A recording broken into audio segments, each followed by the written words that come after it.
Hello everybody and welcome back to Right Eagle Politics. Make sure you guys like this video down below and subscribe to the channel if you are new. So it's been a while since our last Senate prediction, and the 2026 midterms, they are coming up. They are on the horizon. We are less than a year from a lot of these primaries that will be taking place in various states, and we are always in election season. This is true.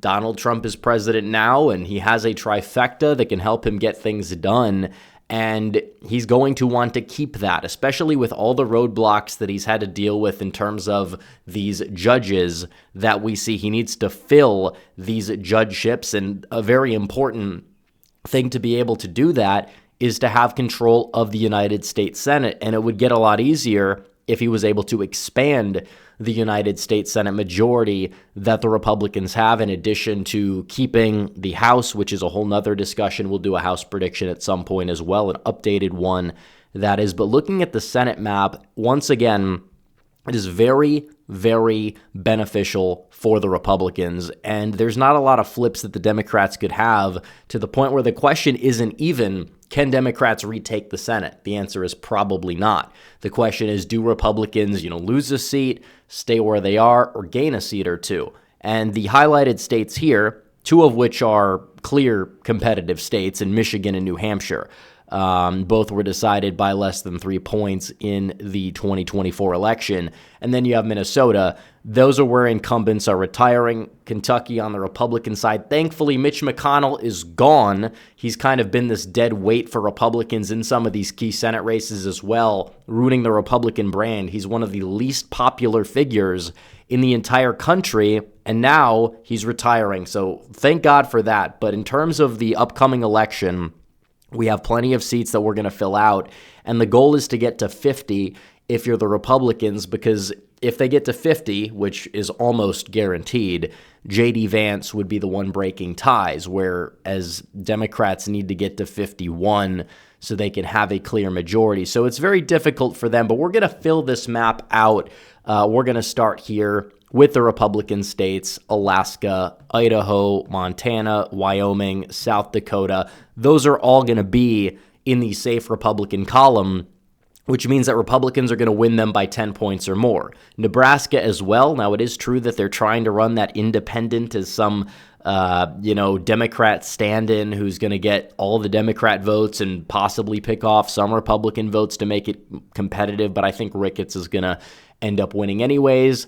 Kansas, Oklahoma, Arkansas, Louisiana, Mississippi, Alabama, Florida, South Carolina, Tennessee, Kentucky, West Virginia, Ohio. Those are all going to be safe Republican, meaning they'll go Republican by 10 points or more, in my opinion. Now, for the Democrats, all they have in the safe column is Colorado, Oregon, Massachusetts, Rhode Island, and Delaware, and obviously Illinois will be in the mix as well. But it's like you're looking at this, and the Republicans are defending a lot of seats, but they're in states with, a lot of incumbents, and just states in general where Democrats just have zero chance. And so out of the gate, they're basically sitting at 49 in terms of the seats they're going to win by 10 points or more. Now we can move to the likely states. Iowa is one of them, which again, I think it's very possible that the state of Iowa could go red by more than 10.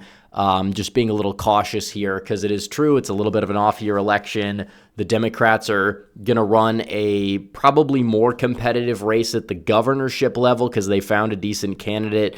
But still, I do think Republicans are going to win that by over 5. They'll win the Senate race by over 5. They'll sweep the statewide offices most likely. And then Texas is another one, which again could very well go Republican by over 10 points, and that's true. But at the same time, I think that you're going to see a primary where John Cornyn's going to lose to Ken Paxton, and Paxton is somewhat controversial, and this is true, but still, Texas is Texas. It's turning a corner. Paxton is well worth the risk to, maybe win by a few points less, but still win. 2022, they tried to take him out. They tried to primary him out. Didn't work. He ended up winning by roughly the margin Greg Abbott won by in the state of Texas, despite being, an abortion hardliner right after the Dobbs v. Jackson Supreme Court decision. So either way, those states are going to go red by 5 to 10 points. Now, on the Democrat side, we'll do their seats that'll go in the likely margin for them. New Mexico is one of them. It does seem as if the Republicans aren't really running or fielding anyone too strong for that race. Minnesota, again, I think that this belongs in the likely column. It could be in the lean column, though. It just depends on who the nominee is. So, that's a little subjective. It'll be around, 5 points or so, maybe a little bit more. The propensity in the state of Minnesota, the demographics in the midterm probably benefit them as they usually do in the upper Midwest, but still it's not impossible. Republicans could go out there and compete in like Michigan, which is an open seat as well. Also, New Jersey. New Jersey's moved right, but it is a midterm year. They have an incumbent senator there, but we'll see. It's a little too early to gauge it. It could very well go blue by more than 10, or maybe it'll be more competitive than we think at the end of the day, but still it's not going to be a race that Republicans are really going to pick off.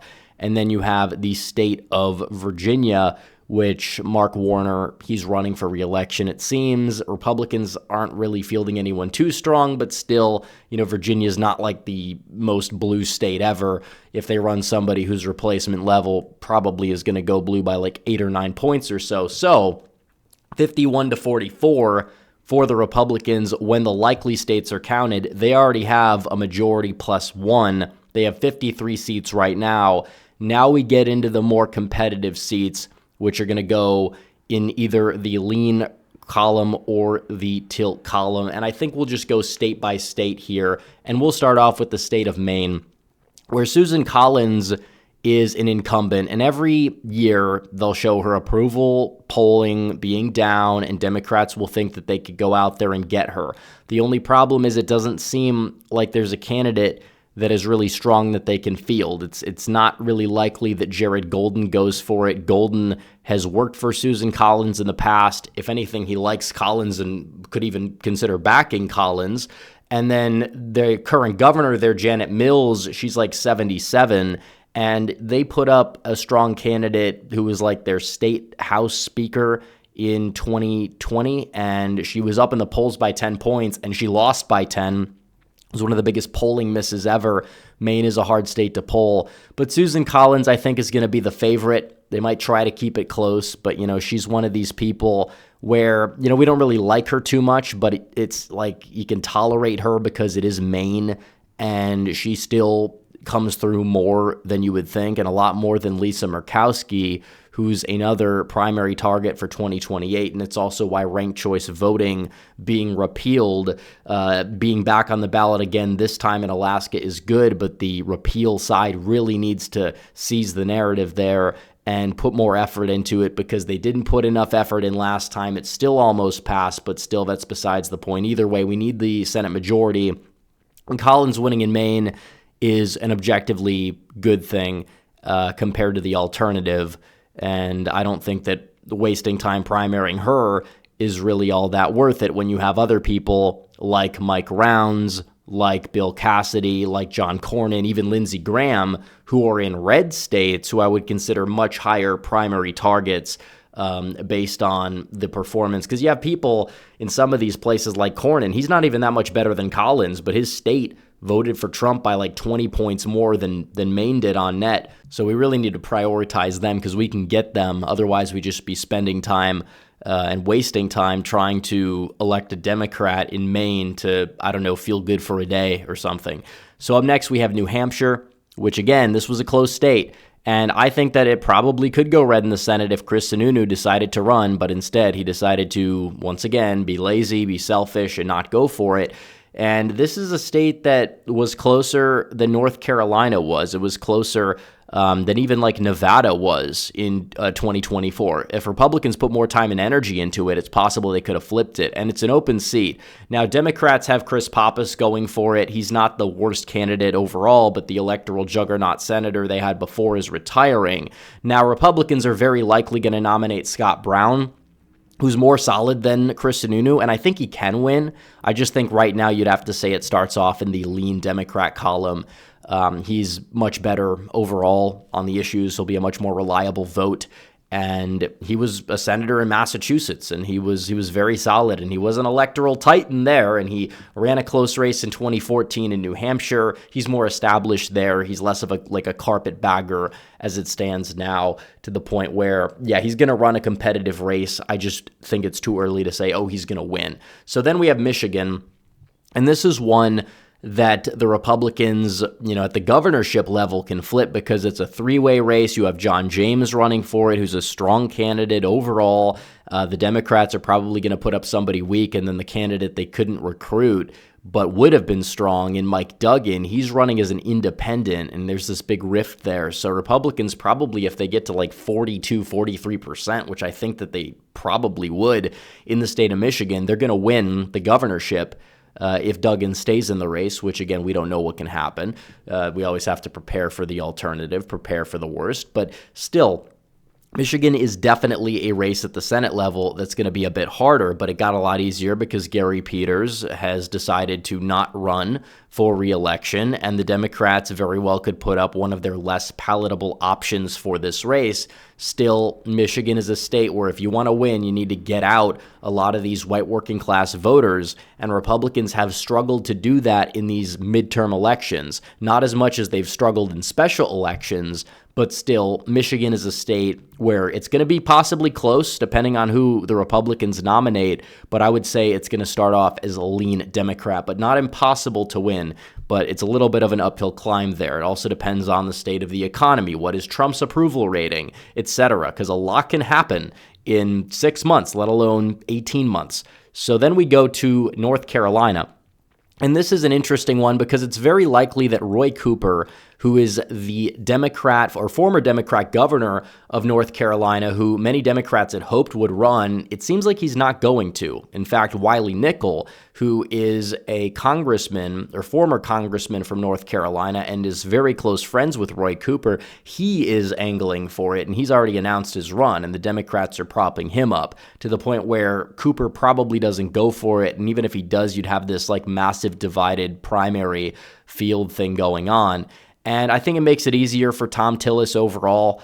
He's not really the best. It doesn't seem like there's really going to be a primary challenger to him either that's going to be all that viable. He knows when to vote right come election season. I'm not really the biggest fan of him, but like I said, I would rather knock off somebody like a Bill Cassidy or like a John Cornyn than try to primary out somebody in a swing seat where the established incumbent's going to be more likely to win and we need the majority. So overall, North Carolina, I think that it's going to go Republican. Tillis isn't the strongest in my book, but still, Wiley Nickel, he's not really that formidable of a challenger. And because it's North Carolina, you do have the midterm propensity favoring Republicans because the college-educated white voters that are like the high propensity demographic in the South vote Republican. The same thing goes for Georgia.